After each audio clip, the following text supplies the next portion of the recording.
Olá, pessoal, bom dia para vocês. São 7 horas em ponto. Hoje é dia 26 de setembro de 2025. Nós estamos começando agora a edição desta quinta-feira do Desperta para passar o que aconteceu no país no dia de ontem e apontar os rumos do que vai acontecer no dia de hoje, né? Espero que você tenha tido uma ótima noite de sono, que esteja descansando, esteja despertando com muita alegria para enfrentar o penúltimo dia útil da semana, né?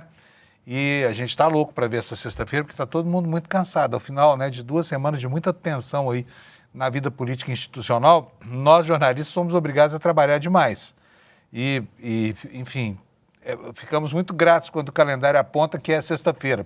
Mas hoje é só quinta, né? Então vamos tocar aqui para frente as notícias do dia de hoje. Bom, ontem o Senado, por meio da CCJ, por unanimidade, decretou o fim dessa pilantragem lá da Câmara dos Deputados de inventar medidas de proteção abusivas para parlamentares e presidentes de partido. Acabou a história, ficou muito ruim para a Câmara. É preciso lembrar que lá 311 parlamentares, inclusive 12 do PT, votaram a favor dessa excrescência que ontem o Senado sepultou definitivamente. E agora está afastado o risco, por muito tempo, de que o Congresso volte a ter uma tentativa como essa. Por quê? Porque a Constituição diz que na mesma sessão legislativa não será analisado 2 vezes o mesmo assunto. O que significa sessão legislativa? Significa o ano parlamentar, né? Então, quando se instala o ano parlamentar, aí em meados de fevereiro, abre-se aí uma janela temporal e nessa janela não se pode apresentar 2 vezes o mesmo conteúdo, o mesmo teor de propostas para votação pela Câmara. Houve uma anomalia esse ano, foi quando o Hugo Mota decidiu votar de novo um destaque de votações separadas que restabelecia o sigilo nas decisões do Supremo que levariam a autorização ou não para investigar parlamentares, né? Mas o abuso foi contido lá pelo Senado, está ótimo, o país fez uma pressão enorme e esse resultado, a unanimidade alcançada ontem na Comissão de Constituição e Justiça do Senado, é um resultado proveniente da mobilização popular. As pessoas têm que se lembrar a partir daqui que pressão nas ruas funciona, tá? E toda vez que alguma coisa estiver incomodando muito o país, não custa nada a gente tirar a bunda da cadeira e ir para a rua fazer volume em manifestações para deixar claro que não se pode brincar com o povo brasileiro, que não se pode brincar com a paciência dessa gente que paga salários poupudos e dá privilégios enormes para uma casta que se acha melhor do que todo mundo, que são os tais deputados federais. Na verdade, não são melhores do que ninguém, são apenas representantes do povo e de vez em quando eles têm um acesso de autonomia e querem se colocar acima do restante da humanidade, né? Mas dessa vez pelo menos falhou, foi muito bom, a pressão funcionou, a mobilização, embora de improviso, ela levou gente para burro para as ruas e o resultado está aí agora. Foi graças a você que saiu da sua casa e foi se somar às multidões que se formaram no último domingo em todas as grandes cidades do país, né? Para deixar claro a força que tem a mobilização de um país indignado, que era o Brasil nesse fim de semana. Funcionou. Agora a gente tem a batalha da anistia. O Paulinho da Força está louco lá para aprovar essa anistia. Ele que formou um triunvirato lá com Michel Temer e Aécio Neves, né? 2 golpistas clássicos e mais um funcionário do golpismo, que é o Paulinho. Agora o Paulinho está muito empenhado em fazer aprovar a anistia e salvar o rabo do senhor Bolsonaro. Isso apesar de tudo que ele já disse a respeito de Bolsonaro, hein? Mas na hora de fazer com que o establishment funcione para defender os de sempre, aí aparecem lá os serviçais, tipo o Paulinho da Força. É assim que a gente começa o programa de hoje, então espero que você tenha um bom dia aqui com a gente, acompanhando ao longo da manhã a programação aqui. A gente antecipa e depois o N1 vai fazer o aprofundamento do que foi tratado aqui, tá? E eu começo por algo que o N1 não vai fazer, que é falar de futebol. Com o meu querido companheiro Alex Amorim. Cadê você, Alex? Bom dia. Gente, vou contar para vocês, antes que o Alex fale bom dia aqui, estão vendo ele com a velha e boa blusa verde dele, a blusa do Palmeiras, né? Não seria do Verdão, do Uberlândia Esporte Clube. Mas o Palmeiras ontem passou por pouco, viu? Não foi isso, Alex? Conta para nós como é que foi o jogo que você estava tão ansioso ontem, nem conseguiu dormir à noite. Como é que você viu essa partida com o River Plate? Bom dia, Panunzo. Bom dia, comunidade. Bom dia, hoje é um dia excepcional para os palmeirenses e para todo mundo. Ontem, Panuso, eu sofri um pouquinho no primeiro tempo, a gente tomou um gol ali no início do Salas, eu falei, vai acontecer a mesma coisa de 2020, a gente vai ser desclassificado, porém, pela toda a honra, glória de Senhor Jesus Cristo, o Palmeiras conseguiu essa classificação. Vai dizer que Jesus agora é palmeirense também, né? Sim. Sem fake news, aí, pessoal. Opinião apenas. Tá bom. Certo, Panuso. Aqui a artezinha. Ontem o Palmeiras conseguiu a classificação, ganha de 3-1. O primeiro tempo o River Plate jogou bem melhor que o Palmeiras. O Palmeiras ficou um pouco, sentiu a pressão do time argentino. Porém, no segundo tempo, após o retorno do intervalo, o Palmeiras conseguiu um empate com o Vitor Roque. Lembrando que o empate já classificava o Verdão para a próxima fase. E no finalzinho do jogo tivemos um pênalti, onde o Acunha cometeu no Facundo Torres e foi expulso. Flaco Lopes converteu. E antes de finalizar a partida, o Flaco Lopes fez outro golaço e decretou a classificação palmeirense para a semifinal da Libertadores da América. Lembrando, Panuso, que o Palmeiras enfrentará São Paulo ou LDU, que se enfrentarão hoje às 7 horas lá no Morumbi. E 9h30 teremos o Flamengo contra o Estudiantes lá na Argentina para verificar e decretar o outro confronto da outra chave da semifinal, Panuso. Ontem muito bom. Foi um dia excepcional. Eu não consegui dormir. Minha irmã e minha mãe começaram a me gritar lá, porque eu tava gritando igual os vizinhos lá. Foi muito jogo bom. Palmeiras, a vizinhança sofre lá na casa, especialmente quando o Palmeiras está ganhando, né? Sim. Agora, me conta uma coisa, Alex. O que aconteceu lá com a arbitragem? Porque o pessoal está reclamando para burro do juiz, que o juiz roubou pra caramba. Falam lá que teve falta no Vitor Roque por causa de um tapa na bola. O que foi que aconteceu? Aliás, foram 2 tapas na bola, né? Isso.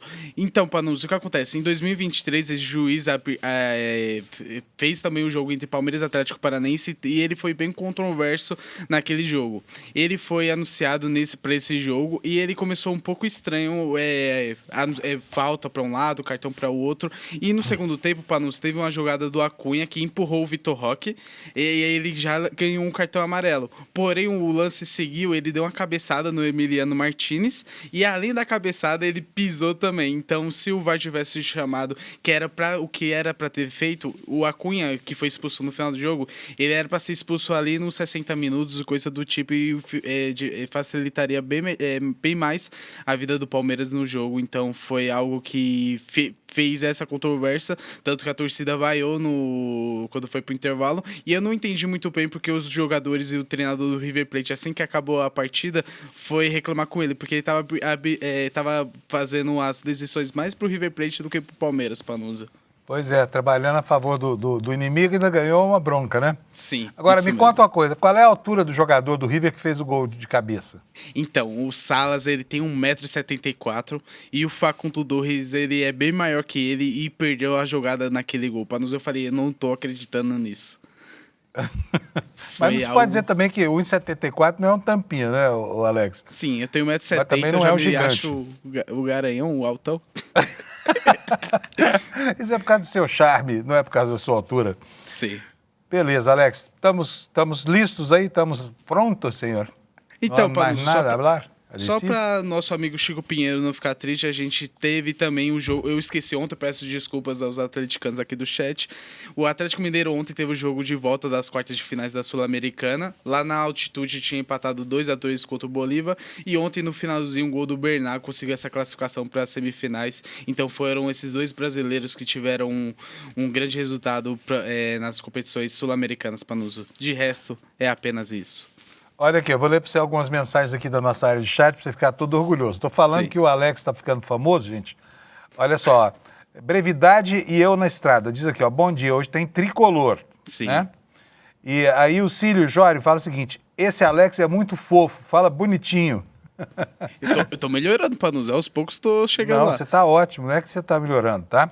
É que tá ótimo. E aí tem a Tatiana Belonta falando, chega de futebol. Ah, então chega de futebol. Ela manda, chega de futebol. Agora então, irei vamos me tratar retirar. de política. Tá bom. O Alex também, gente, está se preparando para ser o comentarista de política daqui do nosso programa, tá? Daqui a alguns dias ele estará aqui e eu tenho uma surpresa para vocês. Para você que acorda todo dia aqui junto comigo, nós vamos ganhar um reforço grande aqui no Desperta. Vocês veem que a minha jornada aqui não é brincadeira, né? É a equipe do Eu Sozinho. Eu, o Alex e o Anderson aqui de manhã, eles na parte técnica e eu aqui no jornalismo. Mas hoje nós vamos ganhar um reforço de peso. Eu tenho certeza absoluta que você vai adorar, porque essa pessoa, cujo nome eu ainda não vou dizer, só vou dizer que tem relação, é xará de apelido de uma grande personalidade brasileira, hein? Que começa com Lu e termina com Lá, tá? Mas mais do que isso eu não digo, tá? Não é o Lula, presidente da República, tá? Pode ser um homônimo, quem sabe. Mas estará conosco aqui 2 vezes por semana para falar sobre política direto da fonte lá de Brasília. E para não estragar a minha surpresa, eu não vou mesmo falar mais nada, tá? Alex, entra aí, por favor. Cadê você? Cadê o Alex? Tô passando a maquiagem, peraí. Tá passando maquiagem, né? Sim, então, sim. você já sabe quem é que vai ser? Surpresa, não? Sim, porém... Não fala. A gente não pode anunciar, tem que deixar esse suspense no ar para o público ficar até o final do Desperta e conferir, Panuso. Muito bom. Então tá. Então beleza, Alex. O Alex volta a qualquer momento em edição extraordinária aqui conosco, tá bom? Isso mesmo. Beleza, gente. Vamos para as notícias? Então, começando primeiro, né? Previsão do tempo, meteorologia. Vamos ver como é que está o tempo aí na sua região, porque provavelmente, né? Você está vendo aí chegada da primavera, né? Ventania, onda de frio, calorão.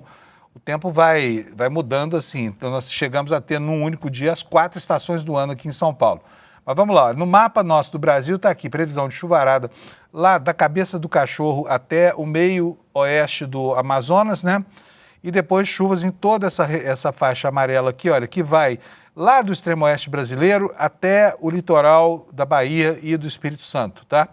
Aqui nesse miolo alaranjado, previsão de tempestade, que é ótimo, tá? É ótimo. Por quê? É uma região de muita seca, onde os níveis de umidade estavam muito abaixo, né, do que a vida humana tolera. Então eu vou ler para vocês a previsão do INMET para essa faixa toda aqui. Ela é uma grande faixa, super extensa, tá? Começa lá no Mato Grosso, desce por Goiás e Tocantins e caminha em direção ao litoral. O que vai acontecer aqui? Chuva entre 30 e 60 milímetros por hora, acumulando 50 até 100 milímetros por dia. Aqui o problema, olha, ventos intensos, queda de granizo, risco de corte de energia elétrica, estragos em plantações, quedas de árvore e de alagamentos. Tudo isso é o que vai acontecer aqui nessa faixa. Aliás, eu vou pedir desculpa para vocês aqui, eu estou um pouco resfriado hoje e a garganta está pegando, então, né, vai ser... Vocês vão me desculpar aqui se eventualmente eu tossir alguma coisa assim, tá bom? Não gosto disso, mas não tenho o que fazer. Vamos ver aqui agora as temperaturas máximas e mínimas em algumas capitais brasileiras. Olha só, o mapa aqui da previsão da manhã assinala em verde escuro toda essa região aqui, né, que desce lá do extremo noroeste brasileiro e vem até próximo ao Distrito Federal e ao Triângulo Mineiro aqui no sul de Goiás, mas tem chuva em toda essa área verde aqui do mapa, tá? Vamos ver como é que ficam as temperaturas. Porto Alegre começou com 11, o dia vai terminar com 18 nas horas mais quentes. Em Florianópolis, mínima de 14, máxima de 19. Curitiba vai de 9 a 16. Eu repito aqui todo dia, geladeira do Brasil, né? Em São Paulo, a temperatura começou em 12, mas vai até 20. Lá no Rio de Janeiro, o calor não volta, a máxima será de 22 hoje. Em Vitória, máxima de 23, com mínima de 20. Belo Horizonte, a temperatura vai de 17 a 24, nuvens, chuva.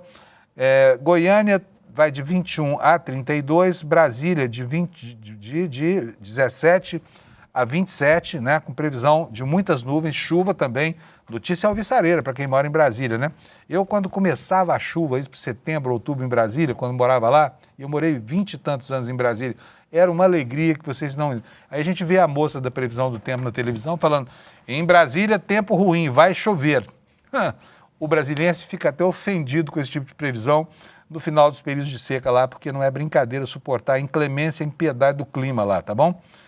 Bom, vamos ver aqui, Campo Grande, 19 a 31, poucas nuvens hoje, dia de sol lá. Em Cuiabá, muitas nuvens, chuva de 23 a 36.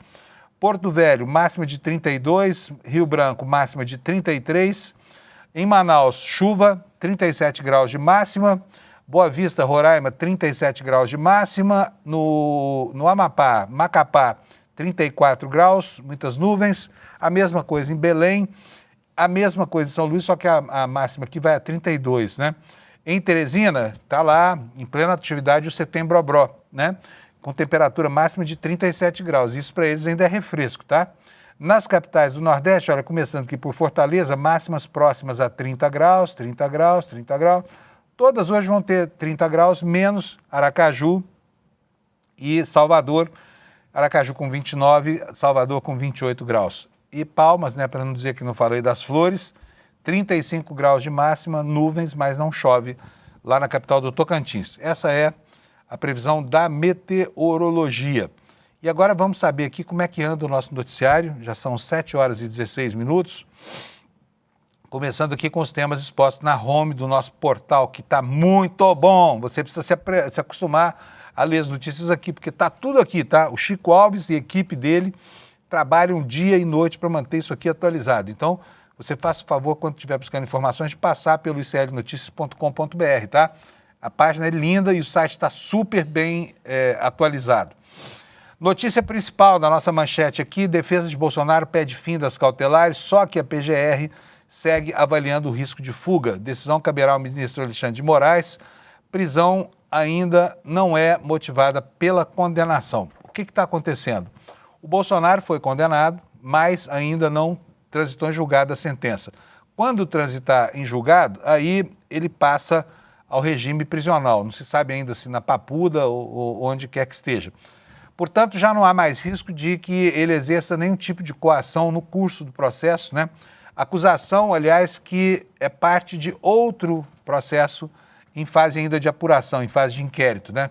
Mas só que Bolsonaro não está indiciado nesse outro processo, da coação em curso de processo. Lá estão Paulo Figueiredo e o filho dele, Eduardo Bolsonaro, que trabalha avidamente lá nos Estados Unidos para tentar atrapalhar o que puder no Brasil para que o pai dele se livre da Papuda. Ocorre que, e eu vou ler isso aqui para vocês depois, não vou nem entrar em muitos detalhes agora, a irritação no Supremo Tribunal Federal com esse tipo de investida de Eduardo Bolsonaro, Paulo Figueiredo, em benefício de Bolsonaro, está sendo visto como, né, uma coisa irritante, pode acabar. Você imagina o que é o Xandão de mau humor. Imagina só aquele homem com a caneta que tem ali e o destino de Bolsonaro na mão. O que ele pode fazer, né?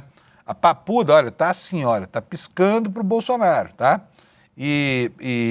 Enfim, isso faz com que, né, haja uma perspectiva de consequência, porque, olha, os caras tiraram o controle da vida financeira da mulher do ministro Alexandre de Moraes, né, colocando ela no rol da Lei Magnitsky, uma lei que foi criada para punir pessoas que agem muito mal em relação aos direitos humanos. Ela é só a mulher do ministro, uma advogada, e aí botaram no rol também o Instituto Lex, lá que é o instituto dela, né? E estão comemorando aí a perda virtual de milhares e milhares de reais, ou talvez até milhões, em causas defendidas pelo escritório da mulher do ministro, né? Bom, mas vamos lá, vamos seguir aqui, olha. A decisão então vai caberá ao Xandão. O Xandão está nervoso, está irritado. Alô, Bananinha, é melhor não mexer com ele não, hein? Você já viu o que ele é capaz de fazer, né? Enquanto isso, no Congresso, o Paulinho da Força continua se empenhando por esse projeto de anistia. Ele que foi pautado para essa tarefa por ninguém menos que 2 golpistas, Temer e Aécio Neves, né? E agora ele está condicionando, né, a isenção do IR, que não tem nada a ver com a pauta de interesse do grupo bolsonarista, nem com o núcleo dessa direita golpista brasileira, está vinculando isso à isenção do imposto de renda, né, para quem ganha até 5 mil. Ou seja, mais uma vez é um jogo de chantagem no parlamento, que faz com que a perspectiva de adoção de uma medida que é altamente popular e desejável, que beneficia tanta gente, fique atrelada ao interesse familiar, grupal aí, né, por causa de uma causa de natureza ideológica. E incrível que ainda tem gente com a cara de pau de representar os interesses espúrios dessa parcela da população. Não sei, sinceramente, como Paulinho da Força topou fazer parte dessa, digamos assim, dessa conjuração, né, para anistiar golpistas, tá bom? E ontem houve lá em Brasília, está aqui um outro destaque, uma coisa curiosa, porque uma comissão lá do Senado aprovou um outro projeto, esse muito antigo, já acho que de 1993, que também tem como objetivo isentar da cobrança do imposto de renda pessoas que ganham até 5 mil reais, tá? E aí surgiu uma disputa de egos, porque o relator desse projeto no Senado, desse número 2, tá? Não do governo, do outro, esse que eu falei que é antigão. é nada mais, nada menos que Renan Calheiros. E do outro lado, na Câmara, quem é o relator? O arqui-inimigo dele em Alagoas, Arthur Lira. E agora os dois estão batendo cabeça lá para ver quem é que aprova o projeto com mais celeridade, né? Qual dos dois projetos, ao final, será aprovado. Esse já parte do Senado aprovado, tá? Agora, chega numa Câmara refratária, por causa dessa história ainda da anistia, né?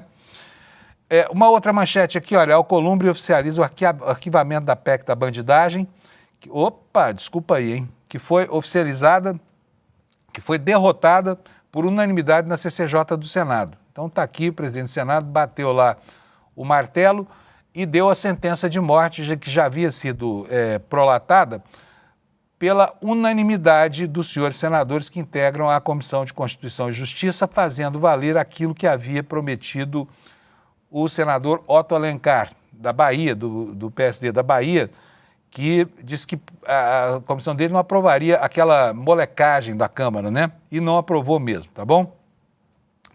Olha, nós temos aqui na área das boas notícias, aprovada na Câmara uma MP que permite trocar a dívida de hospitais por serviços ao SUS. O ministro Padilha tem se referido a isso aqui como um grande reforço ao programa Mais Especialistas para melhorar a qualidade do atendimento médico à população, né? E o último destaque que eu vou ler aqui para vocês, aliás, no último não, penúltimo, é esse aqui, olha, sobre o Ramagem. O Ramagem andou articulando uma lei que facilitaria a intervenção dos Estados Unidos no Brasil, né? São os famosos patriotas.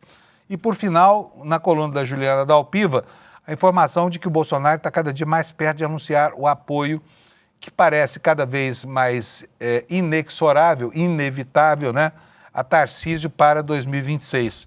Bolsonaro já havia dado sinais na semana passada que estaria disposto, sim, a abrir mão de uma perspectiva de candidatura, ou seja, ele admite manter a sua inelegibilidade em troca de não ir para a cadeia, que é o que dá a ele transtornos de crise de pânico, né? Só de pensar na cela da Papuda, lá onde ele vai encontrar os golpistas do PCC, né? Ele morre de medo disso e está colocando aí, olha, não era ele que falava? Dou a vida pela minha liberdade. Agora, já que não dá a vida, porque não tem compostura suficiente para isso, está negociando a sua condição de elegibilidade, tá? Vamos lá, vamos começar então. Vamos começar pela notícia central hoje aqui no site do ICL, notícia escrita pela nossa queridíssima Juliana Dalpiva. Defesa de Bolsonaro pede fim das cautelares, mas a PGR, que não é boba nem nada, segue avaliando o risco de fuga e a decisão vai caber ao ministro Alexandre de Moraes, tá? Então, isso aqui trata do que vai acontecer com o Bolsonaro entre o momento em que é prolatada a sentença, né?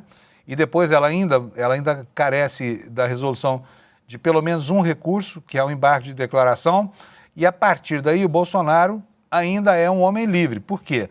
Está condenado, mas não transitou em julgado. Só quando vier a carta de sentença mandando ele cumprir a cadeia a que foi condenado, é que aí sim Bolsonaro passa a ser recolhido. Mas o que acontece com ele nesse intervalo, né, entre o julgamento e o momento em que ele será transformado, em que a sentença terá o seu trânsito em julgado? Ele, em tese, tecnicamente é um homem livre, porque ele não pode mais coagir as autoridades, porque o processo já está extinto, né? Então agora resta definir o que vai ser feito. Aqui tem um problema, porque o Bolsonaro, todo mundo sabe, já 2 vezes deixou clara a sua intenção de se mandar, né? Não só em declarações, mas ele tomou providência com relação a isso.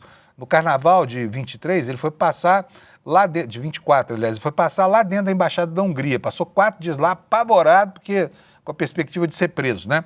E depois disso encontraram no telefone celular dele a minuta de um pedido de asilo a Javier Milei, na Argentina. Então, a intenção de fugir pode fazer com que o Bolsonaro seja mantido com as atuais cautelares, né? Mas ele não quer só derrubar essas medidas, ele quer mais do que isso.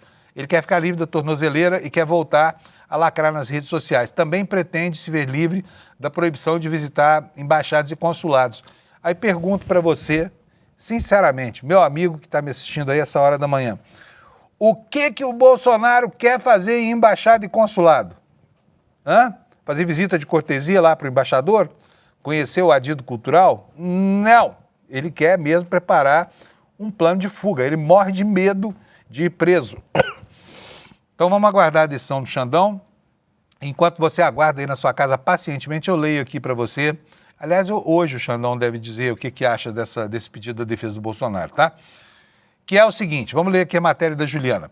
A defesa de Jair Bolsonaro apresentou pedidos nesta quarta para retirada das medidas cautelares, entre elas tornozeleira, prisão domiciliar e também a retomada do uso de redes sociais, uma vez que a PGR optou por não denunciar o ex-presidente junto com o filho, o deputado federal Eduardo Bananinha Bolsonaro, e o ativista bolsonarista Paulo Figueiredo, neto do ditador João Batista Figueiredo, por obstrução da justiça no julgamento do Supremo Tribunal Federal.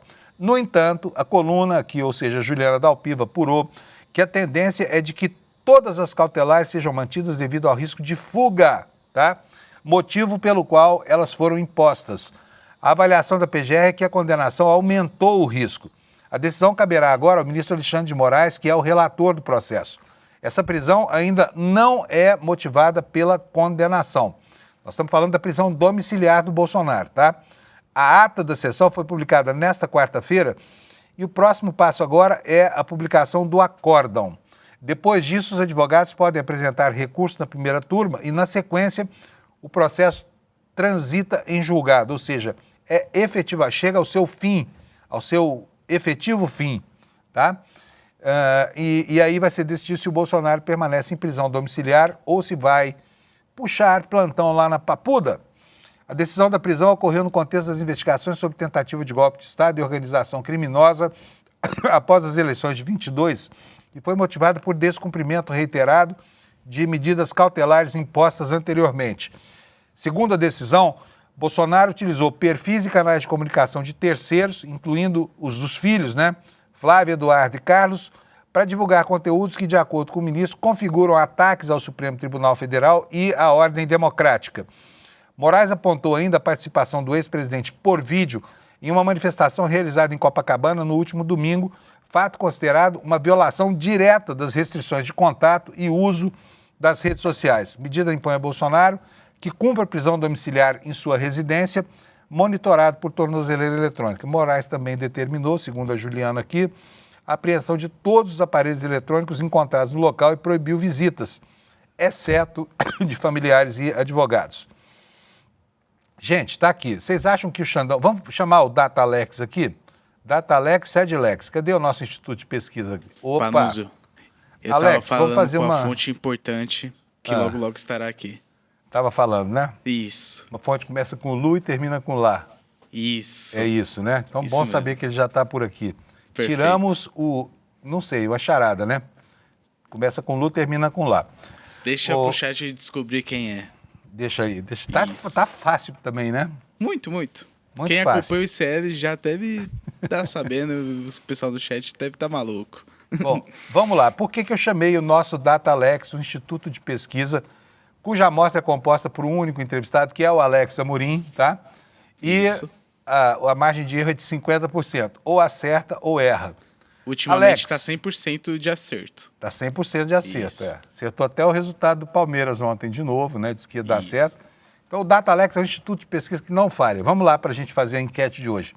Bora. Você acha que Bolsonaro vai ser A, liberado das cautelares até a publicação do acordo e o trânsito em julgado?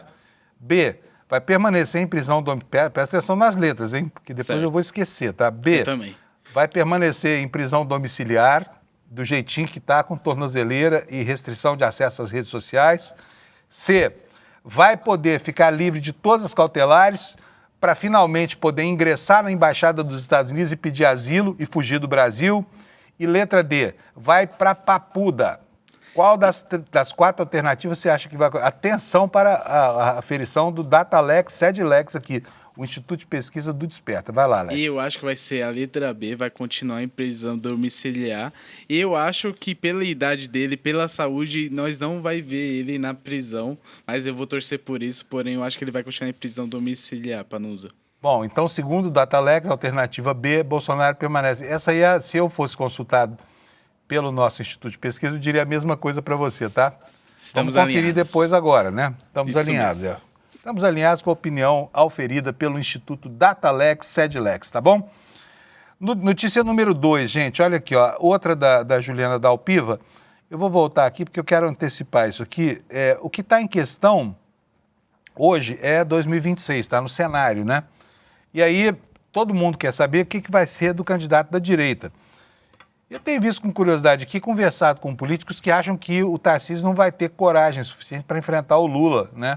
Numa situação de recuperação da sua popularidade. Por quê? Porque tem a eleição do Estado de São Paulo que está praticamente ganha. Afinal de contas, o eleitor de São Paulo é muito conservador e encontrou no Tarcísio um bom paradigma daquilo que sempre quis, né?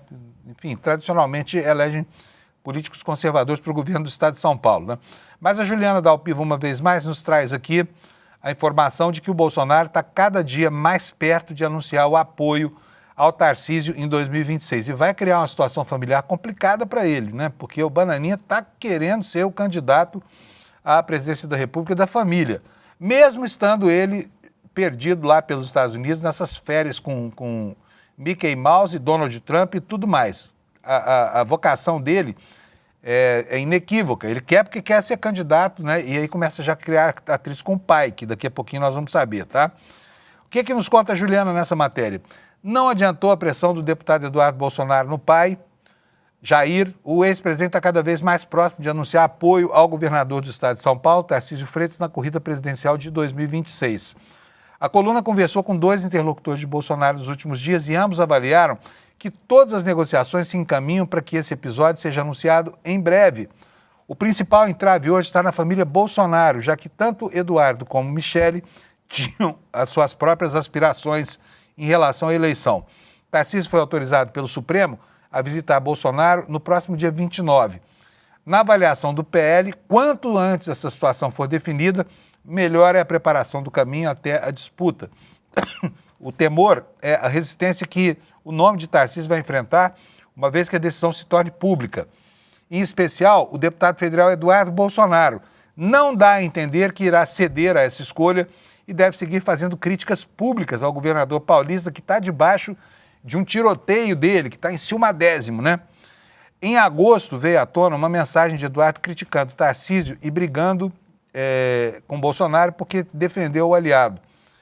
Ele dizia o seguinte: eu ia deixar de lado a história do Tarcísio, mas graças aos elogios que você fez a mim no Poder 360, estou pensando seriamente em dar mais uma porrada nele para ver se você aprende. E aí ele falou, desculpa, bota aí o dedo no bip, porque eu vou falar um palavrão aqui, tá? Vai lá, então 1, 2 e já. Vai tomar no bip, seu ingrato do bip. Tá aqui para você, ó, já que não posso falar, tá aqui a expressão, só para lembrar para você. Ó, essa é a maneira como o filho trata o pai no reino do bolsonarismo, né? Escreveu o Eduardo no dia 15 de julho passado. Louco para ser ele o candidato da extrema-direita. Ele acha que pode vencer uma eleição trabalhando pelo pai. Olha, se é que existe 12, 13% de bolsonaristas raiz sem juízo a ponto de votar no Bolsonaro, então é porque esse país aqui está muito mal. Mas é capaz de extrema-direita não ser maior do que 12, 13, talvez 15% da população, né? E tem um contraponto para isso, que é o fato de que o Tarcísio está tíbio aqui, está ansioso, né? Ele está ressabiado, ele talvez não queira disputar a eleição contra o Lula, né? O Lula que chega vitaminado lá dos Estados Unidos agora para recompor o governo dele. Mas o governador Tarcísio de Freitas, muito possivelmente, não vai se meter à besta de disputar uma eleição perdida para o Lula, tá? Essa é a informação que circula hoje nos bastidores da política, tá bom? Bom, vamos dando sequência aqui.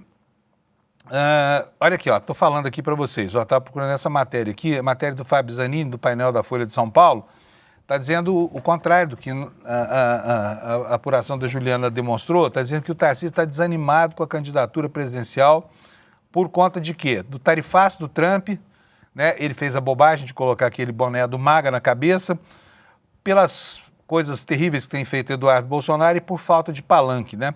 O governador ficou incomodado com a postura de Eduardo autoexilado dos Estados Unidos durante as sanções do Trump, também lida com a concorrência de outros próceres da direita, Ratinho Júnior, Zema e Caiado, que também querem ser candidatos. Ou seja, todo mundo está no bonde da candidatura do ano que vem, né?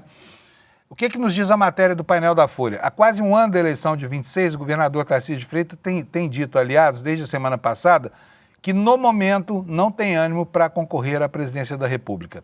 Ele tem citado acontecimentos recentes, como a oposição de Eduardo Bolsonaro à sua candidatura e a atuação de Lula diante do tarifaço de Donald Trump. A isso se soma o fato de Jair Bolsonaro não tê-lo ungido como candidato da direita, enquanto o ex-presidente tinha liberdade para subir em palanques. Em conversa recente com um aliado, Tarcísio também avaliou que o uso de uma bandeira dos Estados Unidos durante uma manifestação no dia da independência do Brasil, você se lembra daquela imagem terrível, né? E no momento que o país é alvo das tarifas impostas por Trump, isso será explorado pelos petistas na campanha, assim como o discurso do Lula na ONU, que é um novo ingrediente do ambiente eleitoral que se forma, né? Precocemente aí, visando as eleições do ano que vem. Outro entrave que ele tem apontado é a falta de palanque em estados como Minas Gerais, que é o segundo maior colégio eleitoral do país, e onde o governador Romeu Zema já lançou a sua pré-candidatura. O governador lida com dificuldades para pavimentar a sua candidatura no Paraná e em Goiás também. Por quê? Ratinho Júnior, governador do Paraná, do PSD, e Ronaldo Caiado, do União Brasil, seguem firmes no seu intento de disputar as eleições. Tarcísio tem repetido que no momento está bastante inclinado em tentar a reeleição em São Paulo. A aprovação da gestão dele, conforme pesquisas internas, lhe dá confiança na reeleição, independentemente dos adversários que podem ser lançados pela esquerda. Então, o que fica aí, olha aqui, ó, isso aqui, ó, é uma guerra de egos aqui nesse palanque, tá? Zema, Ratinho Júnior, Tarcísio e Caiado. Eles estão se abraçando assim publicamente, mas lá no fundo um está querendo matar o outro, né? Porque todos pleiteiam a mesma vaga, tá? Então tá aí. Por que Tarcísio trocaria uma eleição certa a governador no estado de São Paulo, um estado tão importante, né? E por uma aventura contra Lula lá em Brasília?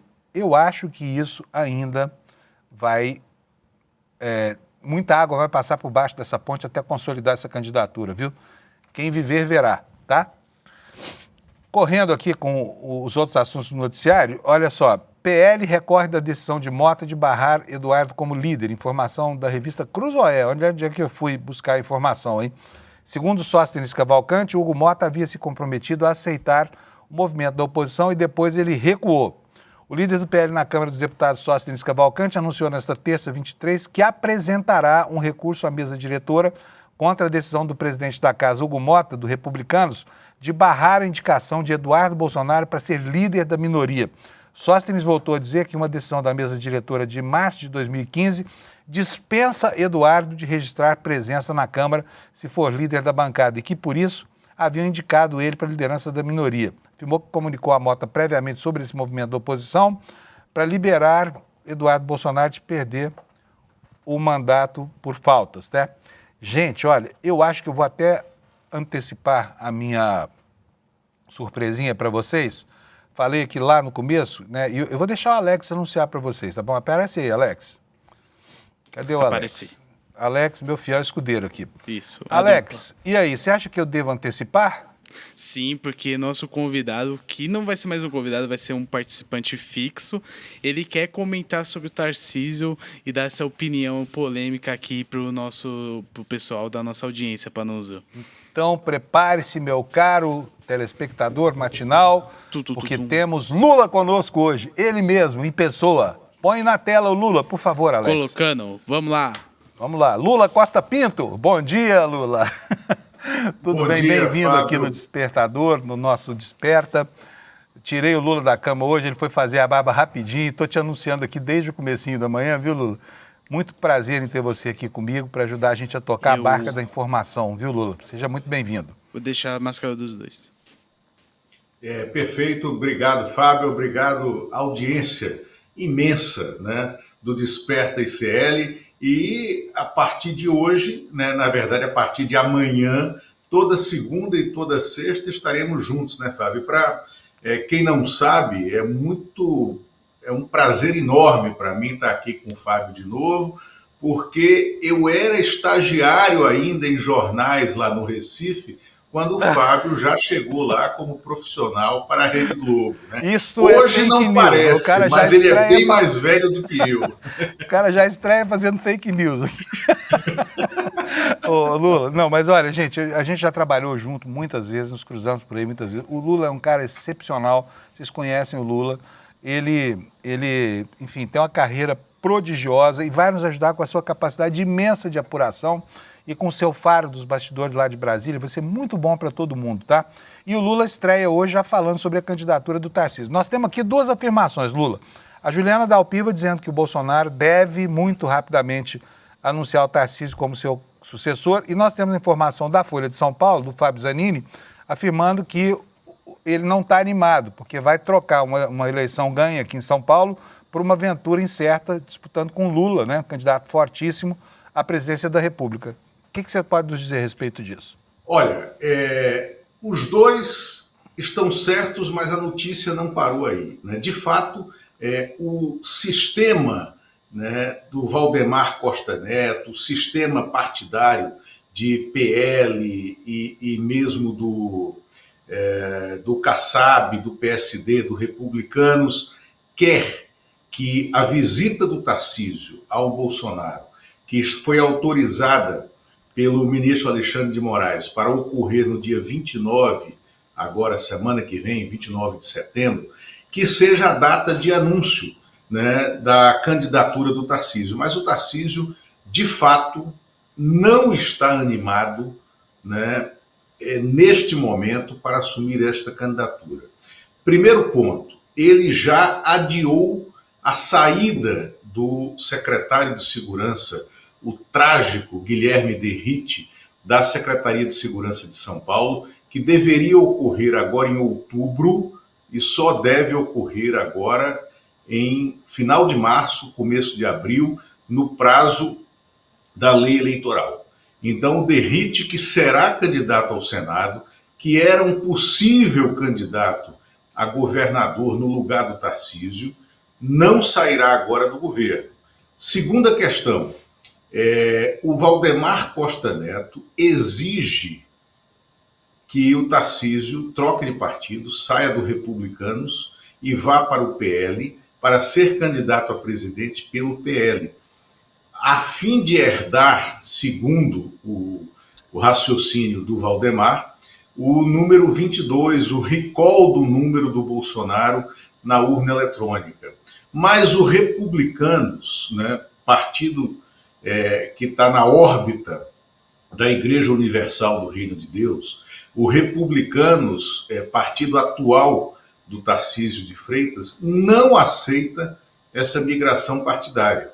E nos últimos dias, o deputado Marcos Pereira, presidente do Republicanos e bispo da Igreja Universal, o Marcos Pereira começou a fazer um movimento de aproximação do governo federal, deixando claro que, se houver essa migração partidária, sem que haja a definição de uma estratégia política muito bem colocada para que o Republicanos continue no governo de São Paulo, né, o partido pode abandonar essa base bolsonarista. E ele começa a flertar de maneira efetiva com a criação de uma federação partidária com o MDB que é presidido pelo Baleia Rossi nacionalmente, e o MDB de São Paulo, que é um problema, é um enclave na articulação para que o MDB esteja na chapa do presidente Lula na candidatura à reeleição. E o Tarcísio tem medo efetivo, como você falou aqui, da derrota, porque ele não é um nome nacional. As pesquisas que estão colocadas deixam isso muito claro. Não sendo um nome nacional, não tendo uma base de apoio unificada, e, sobretudo, não tendo um candidato forte em São Paulo para vencer a eleição de governador, transformando o estado de São Paulo numa catapulta eleitoral para ele, ele não será candidato à presidência. Num cenário de divisão, ele não será candidato à presidência, porque ele tem chances reais né, de não deixar o grupo dele governando São Paulo e, efetivamente, pelos cenários de hoje da opinião pública, de perder a eleição presidencial, que levaria à reeleição do presidente Lula. Muito bom. Quer dizer, é aquela máxima do Suetônio, né? César, os que vão morrer te saúdam. Vamos ver quem é que vai ser imolado aí pela direita, caso o Tarcísio não se habilite para disputar, caso ele crie juízo e deixe essa história de uma aventura na presidência incerta por uma eleição certa, né? Aí vai sobrar para quem será na direita. Será que tem algum mártir entre esses governadores que encerram agora a possibilidade de renovar mandato, Lula? Um mártir para ser candidato, o candidato Isso, da enfrentar oposição? O Lula. Não, eu acho que é o seguinte, voltou a ficar muito forte a possibilidade de a candidata ser a Michele Bolsonaro, né? Mas também fora de um horizonte de unificação dessa extrema-direita, né? O nome da Michele Bolsonaro, que está sempre presente nas conversas, neste momento é a alternativa tanto do Valdemar Costa Neto, que tem uma excelente relação com ela, quanto do ex-presidente Jair Bolsonaro, o condenado Jair Bolsonaro. Esse é o segundo nome. Acabou qualquer possibilidade que na minha cabeça nunca existiu, né, porque ele não tem voto para isso, nunca teve. Acabou qualquer sonho de Eduardo Bolsonaro, né, de ser candidato. Por questões legais, ele estará inelegível, porque ele vai perder o mandato, vai ser julgado por um órgão colegiado, estará glosado pela lei da ficha limpa, porque ele não tem voto e porque ele perdeu completamente todas as condições de unificar a extrema-direita, mesmo a extrema-direita, em torno do nome dele. E aí vem um outro aspecto, Fábio, que eu queria contar para você, que é para você e para quem nos assiste, né, que é o esfacelamento completo da base da direita e da extrema-direita no Congresso, a partir da derrota da PEC da bandidagem, do arquivamento sumário, né, no plenário, né, depois da derrota da PEC da bandidagem na CCJ por unanimidade, naquela sessão que foi fantástica de ontem, muito bem conduzida pelo senador Otto Alencar, e um relatório fortíssimo contrário a ela. Aquele movimento, aliado ao envio para o Conselho de Ética do caso do Eduardo Bolsonaro, a decisão da mesa que vai levar a uma cassação mais rápida do Eduardo Bolsonaro por faltas, né, por um ato da mesa que não precisa passar pelo Conselho de Ética, e mais a desmoralização absoluta das movimentações do Paulinho da Força em torno do PL, do projeto de lei de redução de penas, depois da desastrosa busca dele de tentar tirar do ostracismo Michel Temer e Aécio Neves, com aquela visita imprópria, né, despropositada, né, a Michel Temer na casa dele na semana passada, a tentativa de colocá-lo no centro do protagonismo, aquilo incendiou o Congresso Nacional, aquilo colocou o senador Davi Alcolumbre absolutamente contra os atos do Hugo Mota. Neste momento, o Davi Alcolumbre está vendo as condições ideais de crescer, não só institucionalmente dentro do Congresso e como o interlocutor preferido, o interlocutor preferencial do presidente Lula, que é, né, no Congresso Nacional, mas, sobretudo, levando o Davi Alcolumbre a ter um controle, né, da máquina do União Brasil. União Brasil que hoje vai perder o seu único ministro filiado, né, o Celso Sabino, do Pará, mas o Celso Sabino não irá para a bancada de oposição ao presidente Lula. Ele deverá anunciar que se mantém no palanque de reeleição de Lula, porque é candidato ao Senado no Pará, apoiando a chapa que o senador, que o governador Helder Barbalho está montando, né? Pode até vir a ser candidato a vice, né? Ou mesmo, né? Se manter numa candidatura a deputado nesse palanque que está sendo construído lá. Mas o fato é, todas essas movimentações da direita, da extrema-direita no Congresso, movimentações que levaram a essa PEC desastrosa da bandidagem, elas ajudaram a incendiar o União Brasil e também a relação do União Brasil com progressistas do Ciro Nogueira, né? O Antônio Rueda, que nunca teve boa relação nem com Davi Alcolumbre, nem com a ACM Neto, né? Neste momento ele cobra uma solidariedade, né, dos dois e não vem recebendo, em razão das denúncias, né, às quais tem de responder, de proximidades com o sistema de lavagem do PCC, e também Antônio Rueda está muito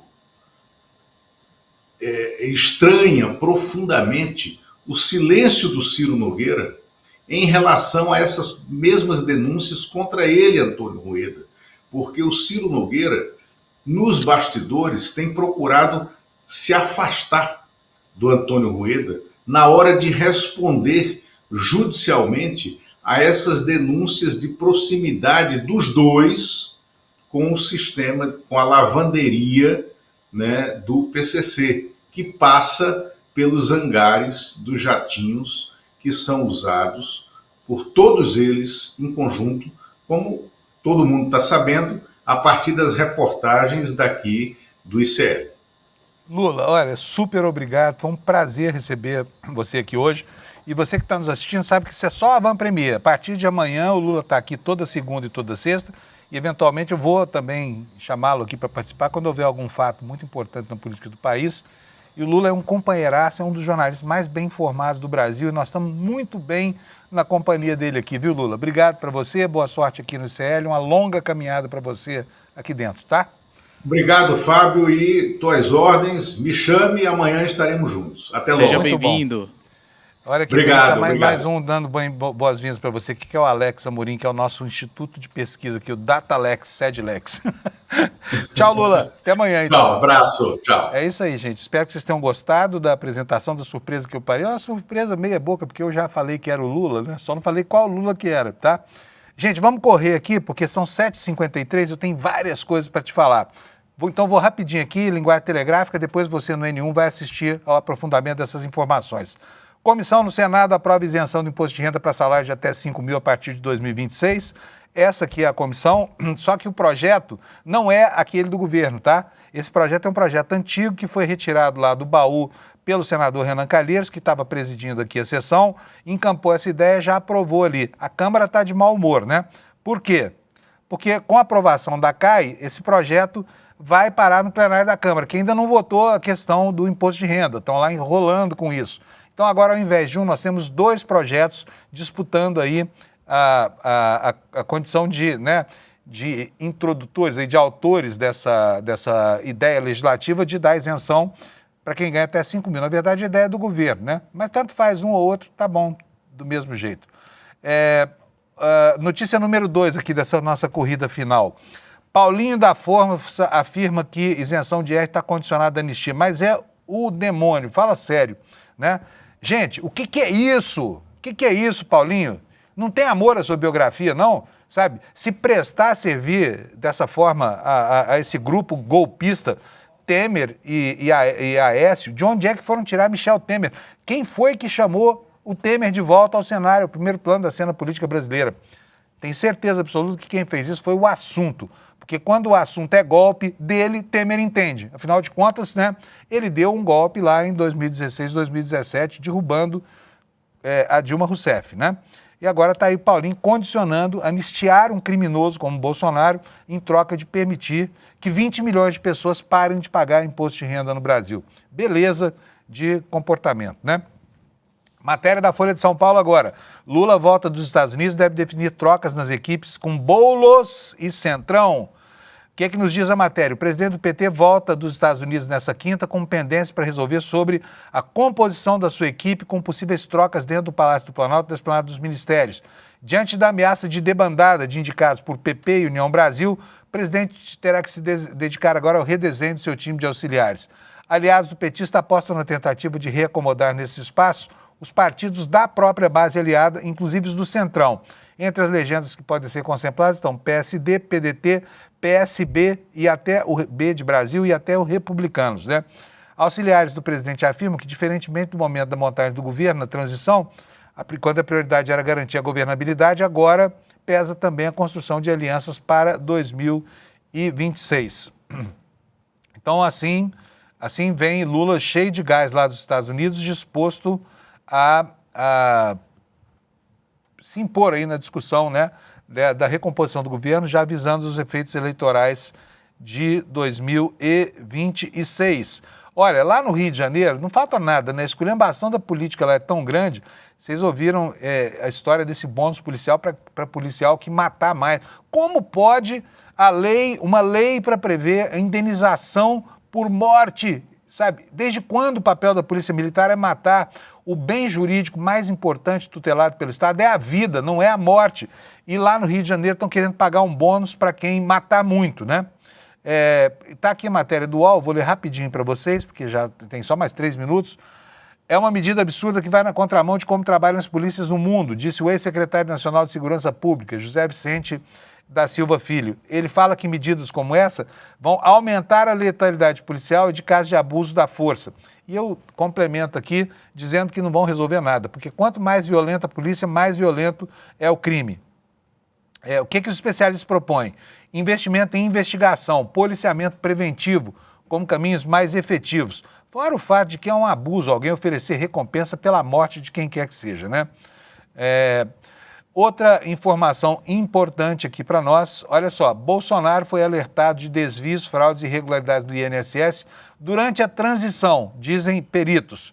O ex-ministro Onyx Lorenzoni diz que não se lembra da categoria falar de descontos associativos, privou da crise atual. E a associação foi apresentada à equipe de Bolsonaro pelo senador Isalci Lucas, do PL do Distrito Federal, que tem sua origem lá no PSDB, e que hoje está na CPI do INSS. A ANMP, Associação Nacional dos Médicos Peritos da Previdência, afirmou ter levado ao presidente Jair Bolsonaro informações sobre desvios, fraudes e irregularidades com dinheiro público dentro do INSS durante a montagem do seu governo. Ou seja, Bolsonaro estava careca de saber que o careca do INSS estava metendo a mão nas poupanças, nos rendimentos dos aposentados, tá? Bom, são 7h58, vamos ver se ainda tem tempo aqui para falar mais uma coisinha sobre a tática de aproximação Lula-Trump. Aliás, eu vou pedir, por favor, Alex, coloca para a gente o vídeo do Lula, porque essa história da química com o Trump está dando o que falar, tá bom? Lula está animadão com isso aí, apesar de todos os avisos de que é preciso ter cautela, porque não estão tratando com qualquer um, estão tratando com o Trump, que é um sujeito instável, que não tem apreço nenhum nem pelas próprias posições. Mas olha só o que Lula falou ontem. Roda para nós, Alex, por favor. Eu tive uma outra satisfação de ter um encontro com o presidente Trump. Aquilo que parecia impossível, deixou de ser impossível e aconteceu. E eu fiquei feliz quando ele disse uma química boa entre nós. Como eu acho que a relação humana é 80% química e 20% emoção, eu acho que é muito importante essa relação e eu torço para que dê certo, porque o Brasil e os Estados Unidos são as duas maiores democracias do continente. Nós temos muitos interesses empresariais, nós temos muitos interesses industriais, nós temos muitos interesses tecnológicos e científicos, nós temos muito interesse no debate sobre a questão digital e a inteligência artificial, nós temos muito interesse na questão comercial. Bom, tá aí a fala do Lula. Gente, cheguei ao fim. Daqui a pouquinho no N1, o aprofundamento dessas informações. Temos o marketing aí, Alex, tá aí, olha. Nós vamos ter essa aula, o Guia da Liberdade Financeira com o Eduardo Moreira, vai ser no dia 28, no domingo agora, né? Às 8 horas da noite. Não perca, porque assim você aprende a gerenciar o seu dinheiro e defendê-lo, né, dos achaques aí do mercado financeiro, tá bom? Aqui no despertacl.com.br, você pega o seu ingresso, é para todo mundo, não paga nada, não precisa ser sócio sério, não precisa nada. É só vir aqui, pega o seu convite e assista a aula no domingo e saiba o que fazer do seu rico dinheirinho para que você não fique pobre com ele, tá bom? Bom dia para vocês, muito obrigado pela audiência. Amanhã estamos de volta aqui para encerrar a semana às 7 horas da manhã, tá? Com Lula Costa Pinto, Alex Amorim, tá? E grande elenco. Tchau, obrigado pela sua audiência. Você morre de medo de fazer um investimento que não seja a caderneta de poupança ou o CDB do seu banco? Que bom! Que bom, claro, porque o medo é uma coisa que protege a gente. E enquanto você não adquirir o conhecimento que você precisa ter, fique com o teu medo, para não cair em nenhuma dessas roubadas que estão o tempo inteiro sendo oferecidas na internet. O que eu venho te dar hoje é um presente. No dia 28 de setembro, um domingo, às 8 horas da noite, eu vou dar uma aula para te ensinar todo o básico de finanças e investimentos de uma maneira muito simples. O Guia da Liberdade Financeira. Domingo, dia 28, às 8 horas da noite.